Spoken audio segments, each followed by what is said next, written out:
Seancast, dando voz e vez à evolução nos tratamentos de desenvolvimento humano. Olá, pessoal! Estamos dando início a mais um episódio do nosso Seancast. E hoje com uma figura ilustre que nós, né, Ana, tivemos a honra de conhecer há alguns anos atrás. Deixa pra lá quantos anos foi. Eu tava olhando a foto lá no Instagram, viu, Anny? Da nossa primeira formação lá no Farol. Sim. O quê? 5? Eu acho 6. que 4 anos, não? Enfim, pessoal. Deixa pra lá. Pré-pandemia. Vamos lembrar. Pré-pandemia. Estamos com o Thiago Lopes. Tem palminha aí.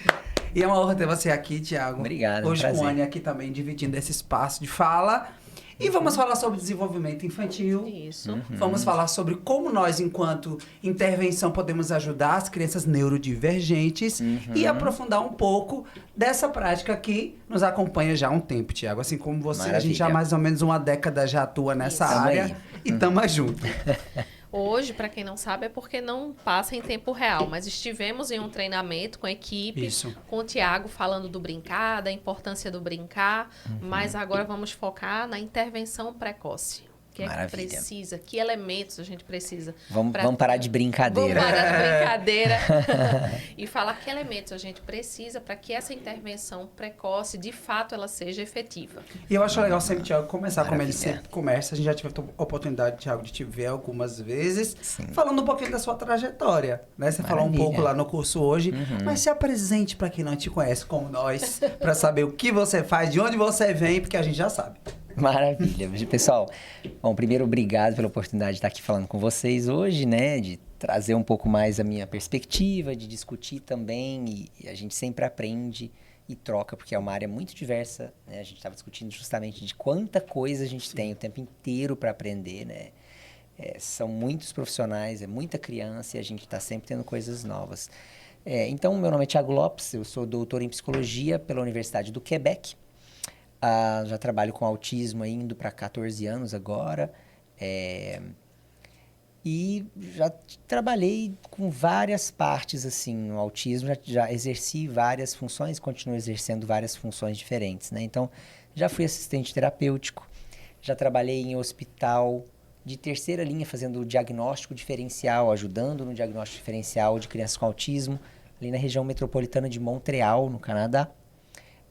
Já trabalhei com terapia cognitivo-comportamental também, com crianças com autismo, adultos típicos e atípicos também. Já tive a oportunidade de trabalhar num hospital para crianças e adultos com transtorno grave de comportamento, daqueles que realmente já estão em fase de segregação, para que a gente possa estabilizar o paciente, para realmente tentar voltar para os ambientes naturais de vida deles, né, para casa. Então, lá no Canadá funcionava dessa forma. Então, estava tendo transtorno de comportamento, muita briga em casa, mandava para o que eles chamavam de hospital de dia, que passava o dia num centro de tratamento especializado em transtorno de comportamento. Se ainda assim, quando voltasse para casa à noite, frequentemente tinha comportamentos disruptivos muito graves ou que colocassem em risco a saúde ou a segurança deles ou da família, muitas vezes tinha que ser internado nesse hospital, que era um hospital né, com uma base psiquiátrica forte, inclusive, né? Então, tive a oportunidade de trabalhar nesse ambiente, aprendi muito, muito ali. Já tive a oportunidade de trabalhar por um ano dentro do próprio Mind Institute com a equipe da Sally Rogers. Me tornei formador do Mind Institute pelo modelo Denver de intervenção precoce. Fui formador deles por 3, quase 4 anos, ou 4 anos, não sei bem. Fui precursor do modelo Denver de intervenção precoce no Brasil. Minha primeira formação, a formação que eu fiz, né, foi em 2012, que foi a primeira formação que foi oferecida no Canadá. Então, publicado o manual em 2010 com as principais pesquisas, iniciaram o treinamento realmente no modelo Denver de intervenção precoce. Em 2012 chega o primeiro treinamento no Canadá, eu participei desse treinamento, fiz o meu doutorado todo em cima de treino parental, ensinando os pais a implementarem Denver, para os pais que estavam na lista de espera para o serviço público de tratamento das crianças com autismo no Canadá, que, pasmem, é gratuito e oferece de 14 a 20 horas de terapia precoce comportamental intensiva de excelente qualidade, mas tem uma filinha de espera. Na época era de entre 9 meses e 1 ano, que eu acho alto para, né, um ano perdido de terapia é muita coisa, porque a gente sabe que quanto mais cedo começa, melhor. Sim. Tanto que, né, esse é um outro aspecto, eu sou pai de 2 crianças no espectro do autismo, e quando tive o diagnóstico dos meus filhos, eu não fiquei esperando esse 1 ano. Eu fiz o tratamento e paguei no privado, justamente comecei a trabalhar 12, 14 horas por dia para conseguir pagar isso no privado, né? Porque pagava em dólar ainda, né, mais complicado ainda. Mas eu decidi não esperar. Então, para essa lista de espera, eles têm um programa de suporte parental. E o meu doutorado foi justamente testar esse programa, balanceando ele e avaliando, implementando o Denver e comparando com esse programa que eles já tinham. E a gente teve resultados extraordinários, né? Então, eu tenho um canal no YouTube também, onde eu ensino gratuitamente. E é um canal bem prático, bem pragmático, bem aplicado. Meu objetivo ali é realmente ensinar como é que eu ensino meu filho a olhar no olho, como é que eu ensino meu filho a apontar, como é que eu ensino meu filho a brincar, como é que eu ajudo ele durante as crises. Então, meu objetivo é realmente ensinar coisas práticas. Sou sócio fundador do Instituto Farol, hoje atuo principalmente, continuo sendo sócio do Instituto Farol, mas atuo principalmente pelo Instituto Eduardo Thomann, onde eu tenho um foco hoje muito mais em treinamento de equipes. Sim. Suporte à implementação de centros clínicos, à implementação de clínicas, mas tenho cada vez mais começado uma vertente de trabalho que eu tenho gostado muito, que é muito trabalhosa, muito pouco explorada, e muito poucas pessoas estão dando suporte nessa parte, que é treinamento de equipes de Secretaria de Educação em prefeituras. Então, a gente tem feito o mesmo treinamento robusto que a gente já faz, que vocês fizeram há 4, 5 anos atrás, né? Aquele nosso treinamento profissional.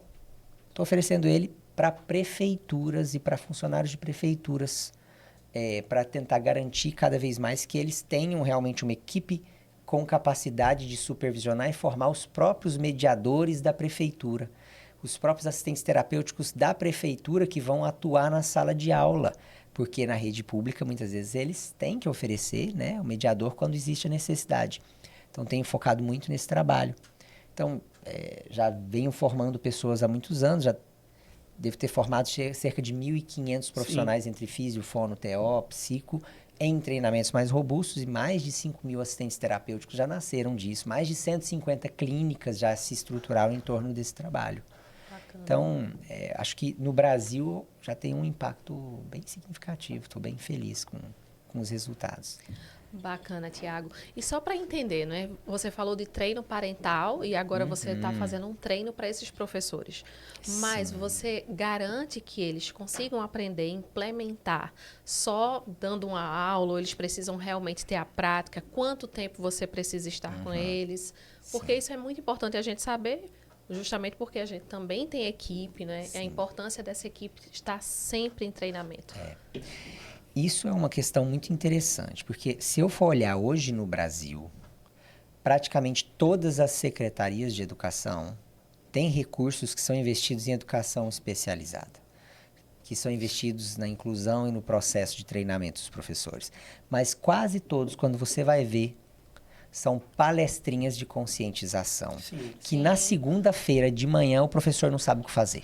A gente teve uma experiência esse ano, não foi, da prefeitura daqui da cidade, do município, que nos chamou para um dia de formação para esses acompanhantes que, pasmem, de ensino médio, que passaram num concurso para lidar com esse público em sala de aula e no contexto escolar, e que, imagine, nós falávamos disso, inclusive, hoje, enquanto profissionais da saúde, vimos tão pouco nas nossas formações sobre desenvolvimento infantil.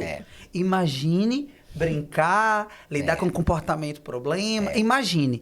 E essas pessoas, Tiago, que são de ensino médio e que muitas vezes entram um pouco da oportunidade de trabalho e que nunca lidaram com uma criança típica. Quem dirá neurodivergente? É um desafio, né? Então, o que eu tenho feito... Em uma palestra. Em uma palestra. O que eu tenho feito eu só aceito dar a palestra se ela for a primeira etapa de um processo de formação mais complexo. Senão eu nem perco meu tempo. Eu nem perco meu tempo. Eu aceito ir lá e fazer uma palestra Tudo bem, plantando sementinha para gerar mobilização, para a gente selecionar os professores que têm mais interesse, Ótimo. aqueles que já atuam com educação especializada, e aí a gente oferece um treinamento que a parte inicial tem 3 meses com supervisão semanal. Ok. Então a gente faz 1 semana de formação teórica, 8 semanas de supervisão, uma avaliação no final para que elas já saibam implementar. Terminou essa primeira etapa, nós viramos a partir desse momento consultores e a gente presta serviço ajudando aquelas pessoas a iniciarem o processo de formar e supervisionar semanalmente os mediadores escolares. Então, nós ajudamos a formar multiplicadores dentro da própria prefeitura. E aí, até vou trazer uma coisa. O fato de ser, pode chocar para... Inclusive, você vai ficar chocado com essa minha percepção. O fato do mediador escolar ter somente o ensino médio não me assusta. Ok. Eu já treinei, inclusive, mãe com deficiência intelectual leve. Ok. É possível. Sim.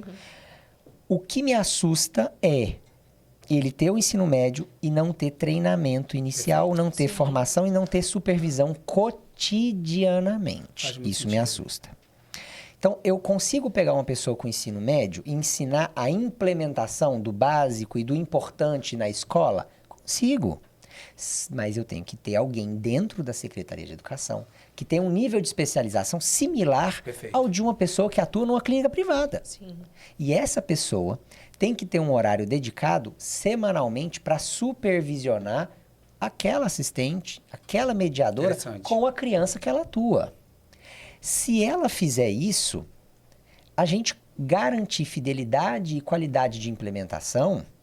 Ah, mas ela só tem ensino médio. Independe da formação. Cara, a maioria dos psicólogos, dos fonoaudiólogos, dos terapeutas ocupacionais, dos físios que formam, não tem experiência prática no chão com a criança. Verdade. E isso está dentro de uma das dimensões da aba. Tem que ser tecnológico. Sim, tem que ser tecnológico. Né? E isso é conseguir aplicar desde as pessoas que acompanham essa criança a depender. Mas esse é o ponto-chave, eu penso, que é garantir a integridade da intervenção. Exatamente. Isso, de fato, é ser tecnológico, né? E uma coisa, olha só que interessante. Algumas experiências que eu tive em relação a isso. No Canadá, quando eu falo que o Serviço Público de Saúde oferecia um tratamento de excelente qualidade, qual que era a formação das meninas? Técnica. Elas eram técnicas em educação especializada. Era um curso de 1 ano e meio, curso técnico. Então, elas ainda não tinham curso superior. Elas tinham um curso técnico. Que, inclusive, eu acho que no Brasil falta essa figura do técnico em reabilitação, do técnico em aba.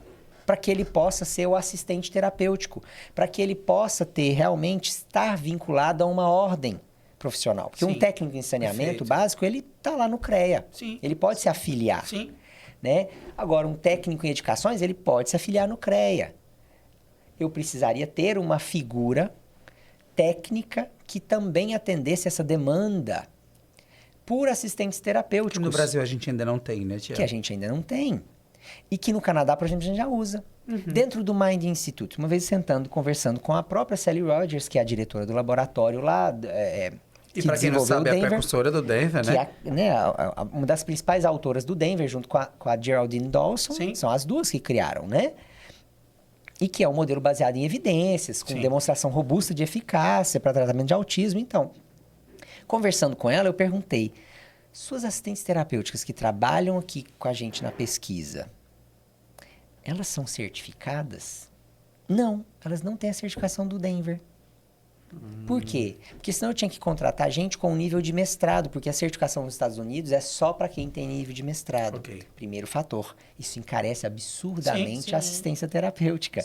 Segundo, se eu certifico, a menina sai para ganhar dinheiro no privado, ela abandona a minha pesquisa no meio do caminho.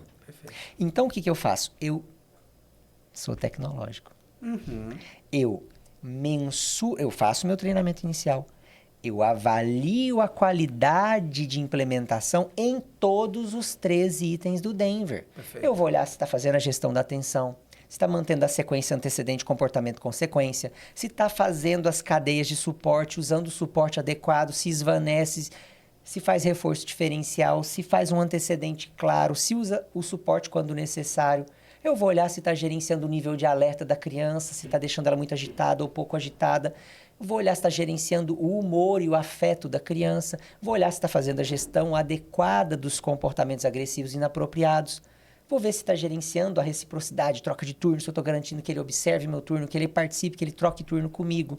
Se eu estou gerenciando a motivação, se eu estou seguindo a liderança da criança, se eu estou dando oportunidade dela escolher, dela iniciar uma atividade, se eu estou fazendo reforço diferencial quando ela faz um comportamento mais difícil, eu dou como recompensa alguma coisa mais divertida ou mais legal.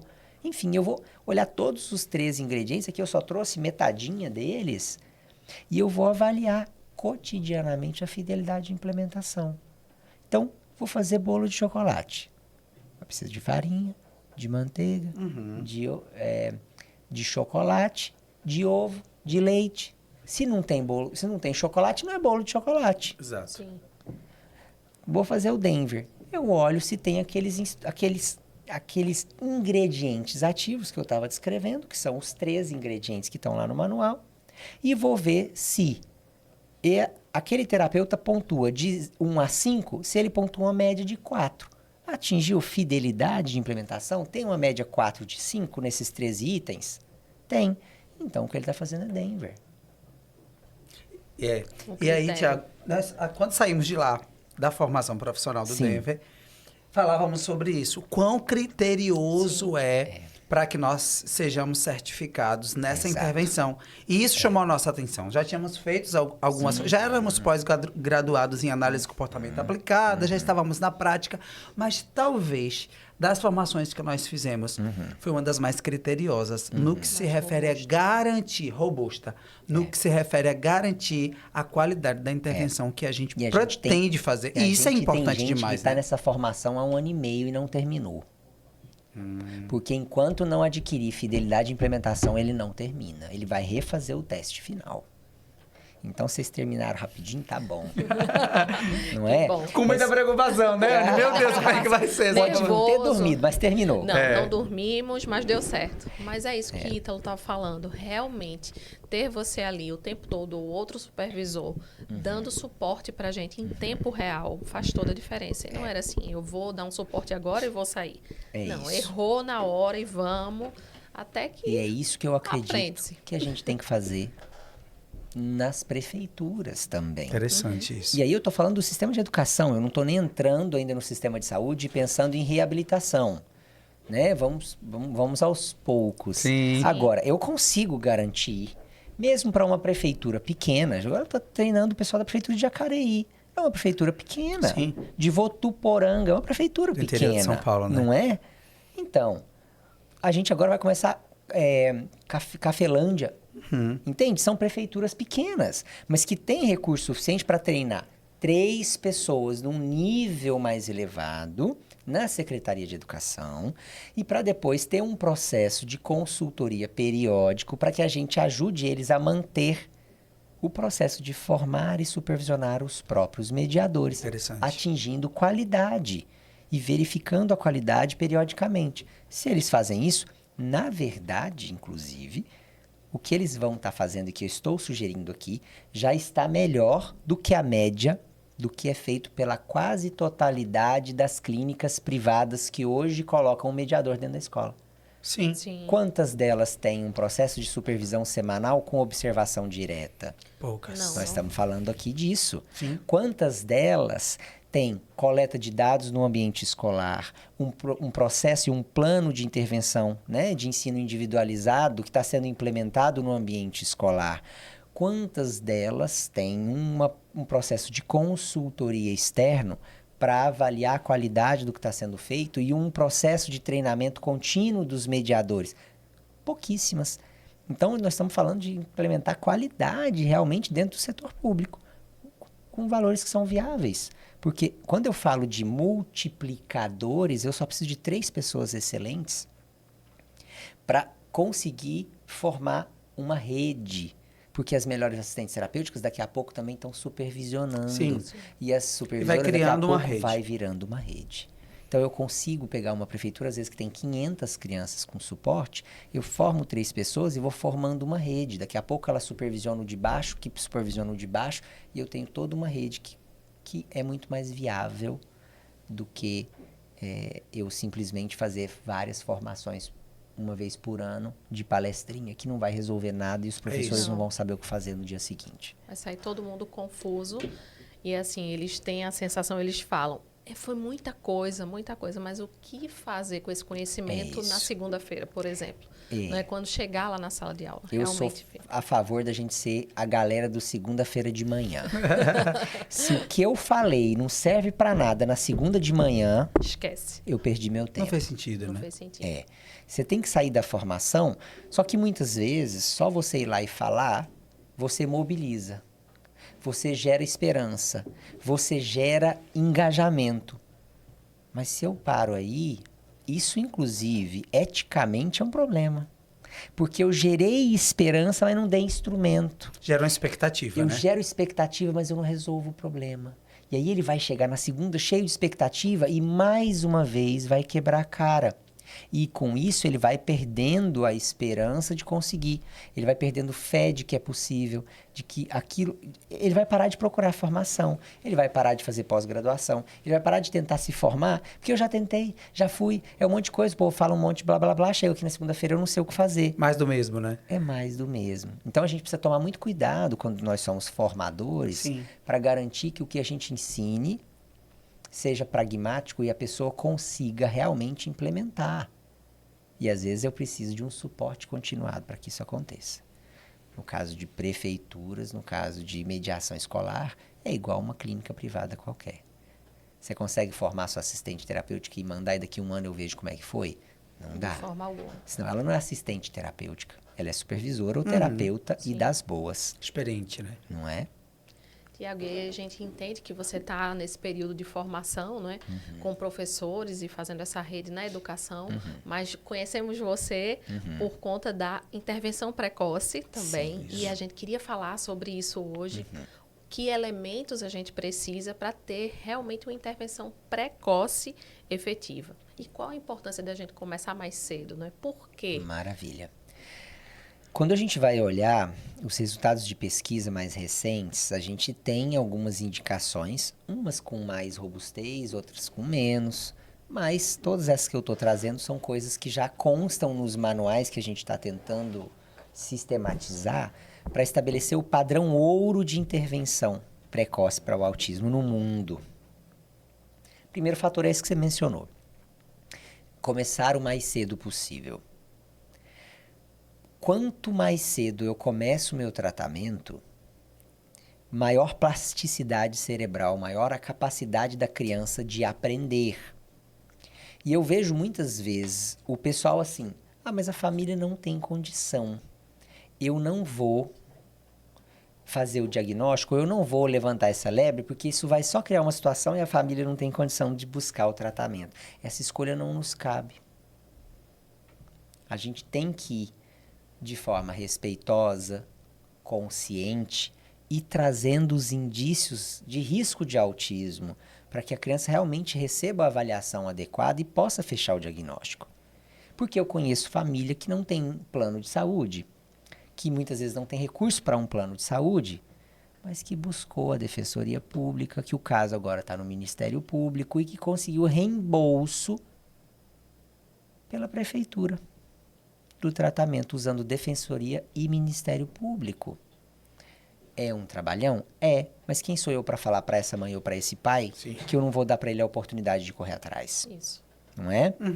Eu conheço família que faz vaquinha para pagar o plano de saúde e depois da carência começou a ter serviço. Eu conheço várias situações que as pessoas buscaram e tem. Eu conheço família que vende balinha na porta da escola, juro por Deus, para conseguir pagar a supervisão e a própria mãe é assistente terapêutica. Ela tem dinheiro para pagar tudo? Não, mas ela paga só 1 hora por semana da supervisora, a supervisora forma ela e ela atua como assistente terapêutica. É o que tem para janta.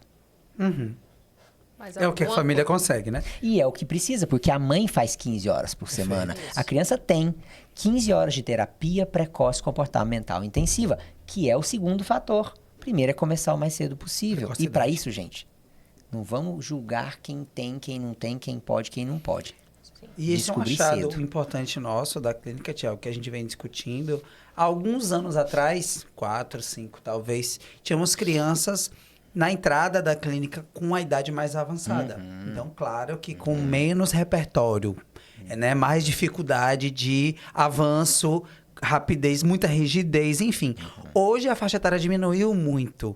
Essa consciência da precocidade, da importância que tem em iniciar um diagnóstico, uma intervenção aí, ela tem se alastrado, Sim. né? Graças a Deus. Talvez quando nós fizemos o curso profissional lá, estávamos no começo desse movimento aqui para nossa realidade de Pernambuco, e hoje a gente já vê crianças. Hoje, quando a gente olha para a clínica, a gente percebe crianças menores iniciando o processo. Sim. Que nos dá uma janela de oportunidade O incrível. resultado é absolutamente outro. É isso. Com certeza. O resultado é absolutamente outro. Então, esse é o primeiro fator. Começar o mais cedo possível. Sim. O segundo fator é a intensidade. E aí, gente, a gente tem muito achismo. Eu acho que não está assim. Cadê o estudo? Sim. Tem demonstração do que você está falando? Não. Então, isso é uma opinião. E opinião é assim. Eu gosto do meu ovo cozido, você gosta mexido. Ela gosta de omelete. Muito bem, cada um gosta ou acha o que quer.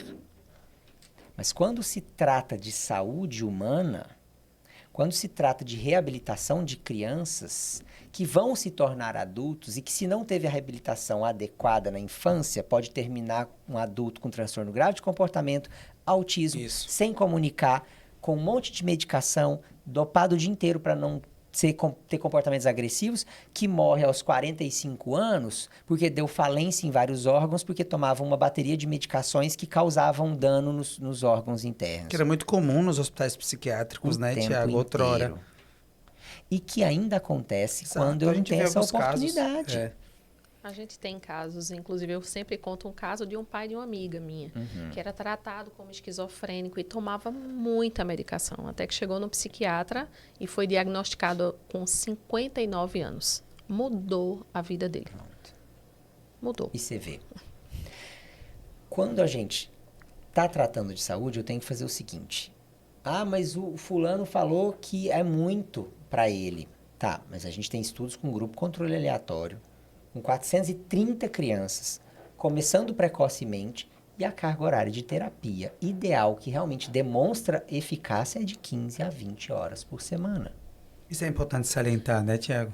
E aí vem aquela pergunta, e as 40 horas? Todo mundo nos faz essa pergunta. Eu quero 40 horas. É muito recorrente. Você poderia falar sobre e aí isso é aquela também? coisa, aqui isso vem daquela mentalidade que a gente estava Sim. discutindo antes, dos nossos estudos anteriores. Perfeito. Em que a gente estava trabalhando, mas não era 40 horas de terapia precoce comportamental intensiva. Era 40 horas, mas tinha mediação escolar, tinha a implementação em ensino em ambiente comunitário, Perfeito. tinha ensino de parental, no ambiente doméstico. Que Então, somando acabava que somando tudo dava essa carga horária. Mas a gente já percebeu que quando a gente tem terapia precoce comportamental intensiva, a gente hoje tem um domínio da tecnologia muito maior. A nossa eficácia é muito maior. Os estudos mais recentes, com 15 a 20 horas por semana, já atingem um resultado, inclusive, melhor do que esses estudos de 70, Perfeito. de 77, de 80, que foram publicados com essa carga horária. É claro que, muitas vezes, a gente tem crianças que vão precisar dessa mediação escolar. Mas aí nós não estamos contando como Early Intensive Behavioral Intervention, não é terapia precoce comportamental intensiva. Isso é mediação escolar, isso é outra coisa. É um suporte? Sim. Muitas vezes baseado na ciência da análise do comportamento? Sim. Sim. Mas não é terapia precoce comportamental intensiva. Tá? Então, Tiago, mas aí você está falando isso porque você trabalha na área. Não, eu tenho 2 filhos com autismo, que vieram, inclusive, depois que eu já trabalhava na área. Quando eu tive o diagnóstico dos meus filhos, eu tive que decidir. E agora? O que eu vou fazer? Eu vou fazer o que eu faço com os outros? Ou eu vou fazer algo diferente? Então, ali eu fui confrontado com a ética do meu trabalho, né? Ainda bem que eu fiz o mesmo. Isso quer dizer que eu estava realmente fazendo o que eu confiava que era certo. Mas eu confiava simplesmente por impressão? Não, baseado em estudos e artigos científicos que compararam menores intensidades com maiores intensidades. Tiago, mas eu não tenho dinheiro para pagar uma intensidade alta. Então, vamos lá, a hierarquia de gastos. Quem tem... O cara é multimilionário. Ele contrata os melhores terapeutas que ele conseguir. Experientes, profissionais. Eu trabalhei com uma família em São Paulo. Eu era o supervisor, a Cássia da hora, professora do Paradigma, era assistente terapêutica. Entendeu? Gabriela Cassimiro, uma TO extraordinária de São Paulo, assistente terapêutica. Equipe de ponta, né? Só que eu gasto um Celtinha por mês, entendeu? E olhe lá. Tá? Agora, vamos lá. O cara não é multimilionário? Então, o que eu vou fazer? Eu vou contratar assistentes terapêuticos menos experientes, uma supervisão bem experiente, vou capacitar meu assistente terapêutico, que vai adquirir fidelidade de implementação. Gente, de 1,5 a 3 meses, isso com estudos, eu sou capaz de pegar um terapeuta pouco experiente e ajudar ele a atingir fidelidade de implementação no modelo Denver de intervenção precoce, que é um dos mais complexos. Então, aquela formação que vocês fizeram de 3 meses, não é um chute. Tem um artigo que mostra os capítulos, que faz o avanço, que a supervisão é semanal. Isso. E ainda não tem aquele treino inicial teórico robusto que a gente fez. Então, a gente colocou uma margem de sobra. Então, 3 meses tem demonstração científica de eficácia que é possível formar e atingir fidelidade. Então, eu tenho menos grana, eu vou contratar o supervisor, vou fazer uma formação inicial, vou supervisionar semanalmente. Tenho menos grana ainda, vou contratar o supervisor, vou formar semanalmente através das supervisões, porque eu não tenho dinheiro para pagar a formação inicial. Tenho menos grana ainda, vou contratar o supervisor semanalmente e vou implementar eu mesmo. Ah, mas eu trabalho. Então, cadê a tia, a avó? Todo mundo tem uma tia desempregada, gente. Arruma uma tia desempregada aí e ela vai fazer a terapia. Ou um estagiário, um estudante que muitas vezes custa mais barato. Agora, se eu não tenho condição nem mesmo de pagar essa 1 hora de supervisão por semana, e veja aqui, gente, ó, o que eu estou fazendo e falando aqui? Eu estou falando de uma coisa que é uma possibilidade simplesmente de vir parar como cliente meu? Não. De vocês? Não. Tem centenas de clínicas e de profissionais, tem milhares no Brasil, que têm essa capacidade técnica para supervisionar e formar um assistente terapêutico. Sim. Já ampliou a gama. Sim. Inclusive, tem vários estudos que demonstram que se eu filmar a minha intervenção e a supervisão for realmente observando o vídeo e dando retroação no que eu estou vendo na prática, que a supervisão pode ser à distância, porque ela tem demonstração científica de eficácia usando o que a gente chama de sistema de telehealth. Porque eu estou vendo o vídeo e estou falando e corrigindo o meu terapeuta através do que eu estou vendo de forma objetiva. E eu vou mensurar se a fidelidade, se os ingredientes ativos estão lá. Tiago, mas você acha? Eu não tenho direito de achar nada, eu não sou ninguém para achar. Tem um monte de estudo que comparou e mostraram que supervisão presencial ou à distância não teve nesses estudos. Diferenças significativas, Não teve. Do mesmo jeito que tiveram estudos que colocaram 10 horas de supervisão e não acharam resultados melhores de desenvolvimento para a criança do que os estudos que têm 1 hora de supervisão a cada 10 de intervenção. Então, se eu tenho 20 horas de terapia, são 2 de supervisão. Se eu tenho 10 horas de terapia, é 1 de supervisão. E não adianta eu colocar 4, 5. Isso não vai melhorar o resultado na ponta da qualidade. Agora, veja, eu estou vindo aqui como profissional falando. Não fica contratando 5 horas de supervisão, porque não vai adiantar. Se você tiver 2 para 20 horas, a eficácia, se o seu supervisor é bom, é a mesma de que você contratar 5.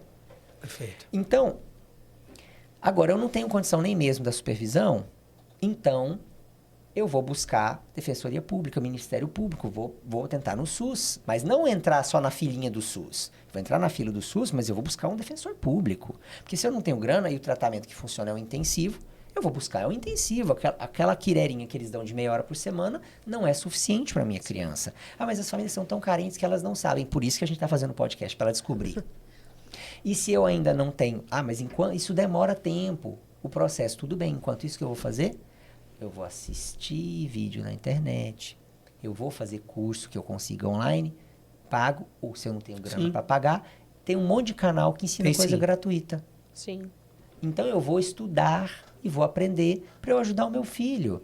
É o ideal? Não, mas é o que dá para fazer. Enquanto isso, eu vou movimentando outros recursos. Então, o segundo é a intensidade. E eu não estou aqui falando simplesmente para promover que eu quero fazer mais horas. Estou aqui defendendo baseado em evidência. Tanto que quando me perguntam, e as 40? Se estou falando de terapia precoce comportamental intensiva, a recomendação atual não é 40, é de 15 a 20. Pode precisar de mediação escolar, mas nem todo mundo precisa. E lembrando que, pela legislação atual, a mediação escolar é uma obrigação da instituição de ensino. Então, se eu não tenho condição de obter através do plano de saúde ou pagar privado, eu tenho direito legal de, com recomendação médica, exigir, eu não estou falando pedir, exigir uma mediação escolar custeada pelo sistema de ensino, seja privada ou pública a escola. Tá? Então, esse é um segundo fator. O terceiro é a qualidade do tratamento. E todo mundo faz um monte de formação, mas nem todo mundo monitora a fidelidade, os ingredientes de implementação do meu tratamento. Isso é interessante, Thiago, que a gente fazendo essa intervenção, claro que no modelo que a gente criou e foi possível aqui na nossa realidade, trabalhando com como clínica credenciada, enfim.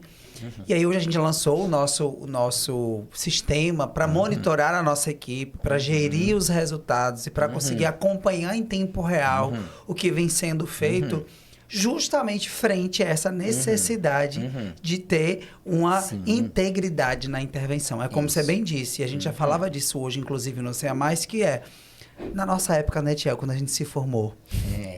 Esquece quantos anos atrás. A gente tinha que estudar muito e fazer muita coisa para começar a atender. Você fala da sua trajetória no Canadá e aí você falou desde AT até a sua formação no Mind. A gente também teve que fazer muita coisa desse tipo. Aqui no Nordeste era e é muito carente ainda de formação, em especial em análise do comportamento. Aqui nós temos uma outra classe de formação, e eu falo da psicologia, ainda muito, muito predominante, que não nos dava subsídio para intervir. E lá vai a gente para Florianópolis, lá vai a gente para São Paulo, lá vai a gente agora se meter num outro mestrado, um segundo mestrado no paradigma para dar robustez à nossa prática. Nossa, boa escolha. Porque a gente precisa trazer integridade à nossa intervenção. Porque hoje os psicólogos estão saindo da faculdade e amanhã estão sendo empregados porque a gente tem um mercado, a gente tem uma demanda importante e que muitas vezes nós, pela necessidade de suprir essa demanda, contrata esse profissional. Mas aí é a nossa responsabilidade agora garantir a qualidade, por isso que a gente corre tanto. É isso. E aí o nosso sistema, a gente, quando está trabalhando com análise do comportamento, a gente está muito habituado com a necessidade de ter uma avaliação sistemática, periódica. A cada 3 meses eu avalio o freguês, a cada 6 meses, dependendo do protocolo. Sim. A gente está muito acostumado a desenhar um plano de intervenção, e aqui é outro fator, né? É a individualização do tratamento. Mas eu estou usando esse fator para falar do anterior ainda. A gente está muito acostumado a fazer um plano de ensino individualizado para trabalhar as dificuldades específicas da criança, para usar as forças específicas dela para o próprio desenvolvimento. A gente está muito acostumado a coletar dados todos os dias para ver se o meu tratamento está dando certo ou não. E a gente está acostumado a semanalmente olhar os nossos gráficos e ver se está dando certo, se eu preciso mudar ou não a minha estratégia de ensino. Mas aqui eu estou falando de um outro fator que muitas vezes a gente não está acostumado na análise do comportamento, que é avaliar a fidelidade de implementação. Então, quando eu falo do Denver, são aqueles 13 itens. Quando eu falo de aba, eu vou querer olhar. Perfeito. Eu estou fazendo esvanecimento no momento adequado? Eu estou dando clareza no meu antecedente? Estou fazendo reforço diferencial, tentativa sem erro? Estou usando os princípios adequadamente? E aí eu tenho que fazer a avaliação dos ingredientes ativos. É diferente de só fazer a avaliação de progresso da criança. Porque ela pode estar progredindo, porque ela tem um cognitivo muito bom e porque ela está progredindo. Agora, se os ingredientes ativos do meu tratamento não forem os ideais, Ela está desenvolvendo? Tá. O pleno potencial dela? Não. E nisso que tem um estudo recente que saiu que mostra o seguinte. Quando eu vejo, tudo bem, vamos usar tratamento baseado em evidências para o tratamento de autismo. Baseado em ABA, né? Denver, Jasper, PRT, Verbal Behavior, né? E os tratamentos que a gente faz baseados em ABA, sejam eles mais ou menos estruturados, todos eles têm demonstração de eficácia. Agora, quando eu vou olhar os estudos científicos que foram feitos por laboratórios de pesquisa em centros de excelência nos Estados Unidos e comparo com o resultado das intervenções realizadas em meio comunitário, e veja, nos Estados Unidos, meio comunitário não é somente serviço público, eu estou falando aqui de clínicas privadas também. Tá? Então, a gente, por exemplo, quando tem uma clínica privada, nós somos considerados para essa pesquisa meio comunitário, porque a comunidade é que implementou, né? Seja de forma privada ou pública. Quando eu comparo com os centros de pesquisa que desenvolveram os estudos, o tamanho do efeito do tratamento é de 3 a 4 vezes maior no centro de estudo do que nos centros comunitários. Então, o que está acontecendo? A gente não está garantindo a mesma qualidade que estava na pesquisa, que mostrou que aquela metodologia tem demonstração científica de eficácia, quando a gente transfere ela para os centros clínicos, privados ou públicos, a gente não está tendo cuidado de garantir a mesma qualidade de implementação. Daí eu estou tendo um bolo de chocolate sem chocolate. Ele não tem gosto de chocolate, ele não tem cara de chocolate. Então eu tenho uma intervenção que não tem que às vezes o cara não está gerenciando a atenção da criança, não está reforçando os comportamentos adequados, não tem a consistência de procedimento que precisa. E no final das contas, uma criança que tem 1,2 de tamanho de efeito para cognição, pouco importa eu saber o que quer dizer esse 1,2, eu quero que vocês percebam a proporção. Tem ali 0,3 de desenvolvimento para cognição quando ele vai para uma clínica privada. É assim com todas as clínicas privadas? Não. Mas essa é a média do resultado das clínicas privadas. E a diferença entre um e outro é o quê? É a formação do meu pessoal, é a supervisão continuada, é a garantia de avaliação da fidelidade dos ingredientes que estão sendo colocados no tratamento. Então, esse é o terceiro fator. Garantir que tenha fidelidade de implementação. A gente não tem um selo de qualidade para as clínicas, né, Tiago? Assim, do que eles fazem. Mas é fácil a gente mensurar o quão aquela equipe, o quão aquele grupo está preocupado com a qualidade técnica do que ele apresenta, né? Do quão tem uma preocupação em trazer os estudos, em atualizar a equipe, em trazer tecnologia, em reavaliar essa equipe o tempo todo, de ter uma cultura de feedback e isso fazer com que a equipe seja formada. E aí, como você trouxe, e é uma realidade nossa, formar formadores, porque se essa demanda aumenta, a gente precisa, de fato, disseminar esse conhecimento e, de fato, a gente costuma dizer que aqui as pessoas acabam sendo professor na tora, como bom pernambucano, Tiago, na tora. Você tem que formar os colegas. Eles têm que se tornar tutores, daqui a pouco coordenadores, daqui a pouco supervisores. Tem uma trajetória para chegar nessa possibilidade de acompanhar uma equipe inteira, por exemplo. Mas é importante ter isso em mente. E agora eu vou dar um tiro no nosso próprio pé. Eita, agora vai ser bom. Porque, assim, a forma ideal disso ser realizado, e não é o fim do mundo. A gente já fez coisas muito mais complexas do ponto de vista administrativo e técnico nas instituições que a gente trabalha. É montar um sistema de auditoria do nosso próprio serviço, dentro do nosso próprio serviço. Legal. Só que a pessoa que está fazendo essa auditoria, ela não vai ser a supervisora do meu supervisor. Perfeito. É um profissional que o trabalho dele é só auditar. E ele tem acesso aos vídeos, e ele vai entrar e vai assistir e vai ter um sistema de codagem de qualidade que ele vai fazer periodicamente, nem que seja por amostragem. Isso, sim, está garantindo fidelidade e qualidade de implementação. Né? Então, assim, eu não tenho esse sistema ainda, mas eu já sei que eu tenho que ter e eu sei que eu tenho que caminhar para isso. A gente chegou a discutir sobre isso em algumas das nossas aulas do Paradigma no mestrado, sobre alguns centros nos Estados Unidos que tem esse supervisor dos supervisores, que é um profissional extra, que não é um profissional da clínica, mas que vai auditar a qualidade da sua equipe. Justamente para não ter rabo preso de que eu sou amigo do fulano, ciclano, eu estou avaliando aqui, e é o seguinte, quem vai dar retroação e corrigir o que eu peguei de erro nem sou eu. Perfeito. Nem sou eu. Inclusive, às vezes eu pego que um determinado supervisor, frequentemente, a qualidade de implementação não tá boa. Esse cara precisa de uma reciclagem. Tô aqui para poder dar chibatada em alguém? Não. Tô aqui para identificar o que tá funcionando, o que não tá, para garantir que o que eu chamo de tratamento baseado em evidências, desculpem, efetivamente seja.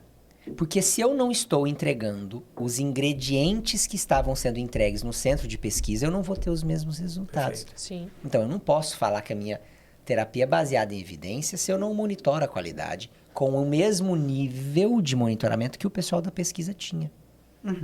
Parece absurdo, mas não é. É possível, né? Não é? É complexo, mas é Mas possível. dá pra fazer. Então, sim. E aí fica aí a nossa pauta, qual que é o próximo objetivo para vocês e para mim é montar isso daí. Eu tô entregando, gente. Tô entregando o que a gente precisa fazer. É isso. Agora, Preocupados com a isso. qualidade, né? Sim. Tem outro fator que é escolher um modelo de intervenção que seja baseado em evidência. Perfeito. Isso, gente, é assim, ó. Isso é o mínimo. Condição sine qua non, né? É o básico do básico. Porque assim, eu vou escolher uma maquiagem, vou comprar um batom. Ele é bom nisso. Pronto, tá lá. Esse batom foi testado através de um grupo controle aleatório, um estudo, sim. para garantir que ele não vai te causar alergia, que ele não vai te causar nenhum problema, que ele não vai... O seu batom foi testado. Aí eu vou fazer um tratamento de criança com autismo, eu vou fazer porque a dona Maria falou que se eu tirar o glúten e a lactose... E aí, eu tô pisando no calo de uma galera, mas pelo seguinte, já foi feito vários estudos com grupo controle aleatório, não tem demonstração científica de eficácia. Ah, mas eu faço porque pro meu filho melhorou. Aí você vai lá, o menino tá fazendo fono, TO, tratamento intensivo, você aprendeu um monte de coisa, tá implementando o tempo inteiro, levou no médico, melhorou o sono do menino, tá fazendo... mil coisas, treino motor, mas o que resolveu foi o glúten e a lactose. Eu fico doente, Tiago. Inclusive, uma vez, uma professora, eu falei isso, eu digo, tá, ok, dá certo. Tira lá o ABA, tira o PEX, tira o TIT, tira tudo. E aí, se você disser pra mim que tirou o glúten, tirou outra, sei lá, outra fórmula aí, e o menino tá evoluindo, ok.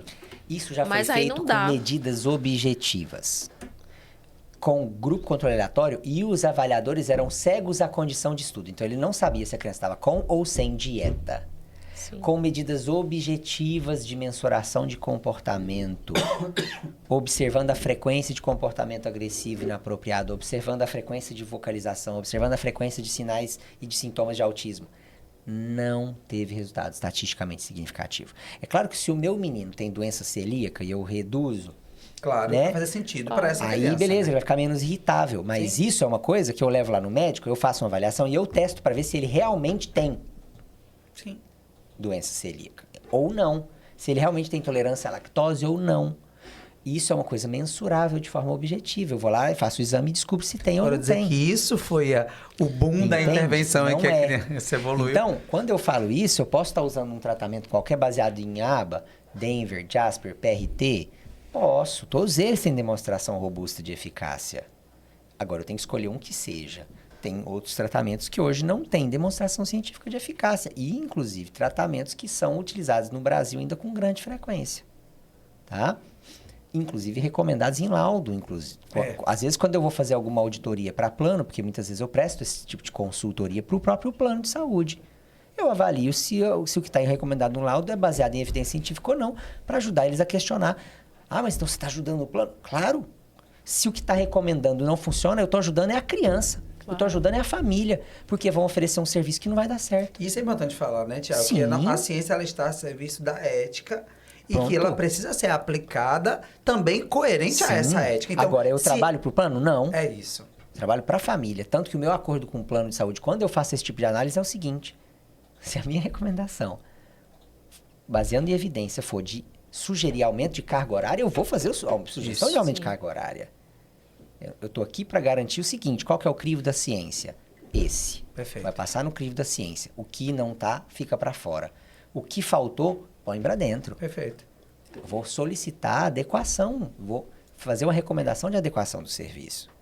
Tá? Então, escolher um tratamento baseado em evidência. Qual que é o próximo? Treinamento parental. Isso. Importante. Isso é bom falar, né? Do quão a família é fundamental participar do processo. E a gente adora falar isso. Só que a gente, às vezes, não dá o próximo passo. A gente adora fazer, sabe o quê? Reclamar com a dona Maria Ô, avó! ou com a avó na troca de um cliente para o outro. Aí entra na sessão, a gente atende a criança, a hora que ele está saindo, a gente reclama: Ô, dona Maria, você está reforçando os trem tudo em Não casa. deu remédio do menino hoje, não. O menino não está avançando, vocês não colocam ele para dormir cedo. Mas eu não explico como é que eu faço um ritual de sono. Sim. Eu não explico como é que eu faço a terapia. Oi, dona Maria, você está fazendo... Você fica dando as coisas pro menino sem incitar a fala, sem fazer ele falar. Mas eu não ponho a dona Maria no chão para dentro da minha sessão. E isso é uma coisa que eu chamo muita atenção muitas vezes. A maioria dos terapeutas fala assim: não, eu não quero pôr para dentro da minha sessão, porque quando eu ponho, ele fica bravo, ele desregula. Peraí, aí que você tem que pôr para dentro mesmo. Aí que você tem que pôr para dentro mesmo. Por quê? Porque senão fica lindo no checklist, fica lindo na clínica. Mas em casa tá um terror, não tá generalizando. Então eu tenho que ensinar a mãe pondo para dentro. E se tiver uma crise, eu vou gerenciar a crise, vou ensinar ela a gerenciar a crise, porque quando acontecer em casa, ela vai saber o que fazer. E vai acontecer E eu posteriormente. vou ensinar ela a ir pro chão e a brincar e a estimular a criança. Ela vai virar terapeuta? Não estou falando aqui dela virar terapeuta, mas nós estamos falando de treino parental. E ainda a gente vê, né? O medo que os terapeutas têm De trazer a de família. os pais estarem próximos e conhecerem do que está sendo feito. E, de fato, trazer ela como protagonista dessa intervenção, né? É muita vulnerabilidade, mas a gente Isso. tem que ter capacidade suficiente técnica Perfeito. para pôr para dentro. Perfeito. Porque se eu não tenho essa capacidade, eu não confio o suficiente, eu não vou ajudar o meu pai e a minha mãe que está ali do lado da criança, a avó, a tia, quem que está cuidando mais diretamente, a entender. E aí a gente fica enxugando o gelo. Porque eu faço e a galera desfaz. Só que a gente só fica resmungando ao invés de pôr para dentro e ensinar a fazer efetivamente. Esse treinamento, ele tem que ser prático, pragmático. É difícil para a gente. É sim. E muitas vezes o terapeuta pode dizer assim: não, mas e se eu errar? Ótimo, porque se errar, a família vai entender e você vai dizer: ó, agora a gente vai precisar isso. mudar nesse exato momento, porque eu fiz alguma coisa que a criança não respondeu como eu esperei. Então, qual o Eu perdi problema? a criança Eu perdi naquela a hora. criança e qual é o problema? Todas as minhas supervisões são abertas. O pai vê o que está acontecendo com o assistente terapêutico. Ele vê o que acertou, vê as correções que eu estou fazendo, vê as sugestões que eu estou dando. Quanto mais ele vê e ele aprende, inclusive, mais eu estou ajudando ele a se proteger para que não seja vulnerável ao charlatanismo. Porque tem Perfeito. muito. E tem pai que acha que se vender a casa e o carro e vender tudo e fizer uma coisa louca do fulano criança de vai tal, ser- em 3 meses o menino tá bom. Isso, infelizmente, gente, não existe. Charlatanismo. Quisera eu que existisse. Porque eu tenho 2 meninos com autismo e eu era o primeiro a estar no barco lá, porque no dia a dia eles desenvolveram super bem, graças a Deus. Mas o dia a dia é o dia a dia, meu amigo. É isso. Você vir falar que é autismo de nível 1, é leve. Leve pra quem, meu amor? Porque eu tô lá todo dia. Só sabe Não que tem rouba. 2 em casa, né, Diego? Com autismo e TDAH, tá lá calibradinha. Às vezes as pessoas romantizam, né? Não, Romantizam. é puxado todo dia. Então, gente, esses são os principais fatores que eu tenho aí, ó, para intervenção, para realmente garantir que tem maior eficácia, tá? Última coisa que não está ainda, mas que está entrando como padrão ouro, é garantir que a gente tenha um acompanhamento multidisciplinar e médico suficiente para a gente rastrear as comorbidades, que são muitas no Perfeito. autismo. Sim. Eu tenho um menino com epilepsia. 1/3 das crianças com epilepsia, de cada 3 meninos que estão na clínica, de cada 3 meninos diagnosticados, 1 tem autismo. Ou 1 tem epilepsia. E se ele não está medicado, vai ter dano cerebral muitas vezes. Sim. Ele vai perder aprendizados e comportamentos. Exatamente. 2/3, um pouco mais, inclusive, das crianças com autismo têm transtornos motores de leves, moderados ou severos, inclusive. E isso vai ter TDAH, quase 80%. É muito, né? Então, se eu não tenho um sistema de rastrear essas comorbidades e trabalhar e atuar em cima delas com suporte médico, medicamente ou com os especialistas específicos, muitas vezes a criança não tem o mesmo desenvolvimento, a terapia não tem a mesma eficácia, porque tem outras barreiras de desenvolvimento que não foram identificadas. Então, esse é um outro fator importante, tá, gente? Eu acho que no grosso... É isso. É só isso. É só isso. Se deixar A gente passar chega mais lá. quando eu te ouvindo, viu, Tiago? E conversando. Tiago, a gente quer te agradecer. É um prazer. Não é? E espera você aqui para outras oportunidades, a gente conversar sobre outras temáticas. Mas valeu, obrigada mesmo. Obrigado. Eu que agradeço, pessoal. Muito obrigado. Para nós é um prazer ter você aqui. Ótimo. Gente, não esquece, senão se eu não falar, o pessoal vai brigar comigo. Não esquece de se inscrever no nosso canal, no grupo CEANcast. Já já nós vamos começar a colocar os nossos vídeos, né, Sim. Anny? É uma sequência de convidados. Tiago aí foram um dos nossos convidados desse grupo seleto de Sim. convidados que nós estamos trazendo justamente esse lugar de fala para gerar conhecimento, para gerar oportunidade, para que as pessoas... De fato, para que o CEAN divulgue conhecimento. E essa é a função do CEANcast. Isso. Então, se inscreva aí no nosso canal. Não perca que já já a gente vai falar do nosso próximo convidado. Com certeza. Vem coisa boa por aí. Até eu fiquei curioso. Né? Pois é. Mas eu vou descobrir antes da galera. Né? Eu também Quando acho. desligar a câmera, eu quero saber. Tiago, onde é que o pessoal te encontra? Deixa aí o seu contato, o seu canal. Dr. Tiago Lopes no Instagram, Dr. Tiago Lopes no YouTube. Legal. Lá no Instagram, clica na bio, tem todos os links para cursos, para consultoria, para supervisão, para clínica, para todos os serviços que a gente faz também. Mas o mais importante é isso, tem o canal do YouTube, todos os dias a gente solta também conteúdo curto ali no Instagram para tentar ajudar com dicas práticas todos os dias, né? Então, mesmo que o seu interesse seja só aprender, que você não tenha interesse em buscar produtos que a gente tem também, não tem problema. Tem mais de 400 vídeos no canal. É um canal já com bastante anos aí. Tem muita coisa acumulada ali, muita coisa que vai ser útil. Acho que vale a pena dar uma olhadinha, porque realmente, geralmente, eu vejo as pessoas conseguindo ensinar coisas novas para os filhos todos os dias. Nós somos suspeitos em falar, né, do Pois seu é. conteúdo. A gente já te acompanha há um tempo. Obrigado. E é uma honra estar com você. Então, a gente é isso. Já já o nosso próximo vídeo vai estar aí no nosso canal.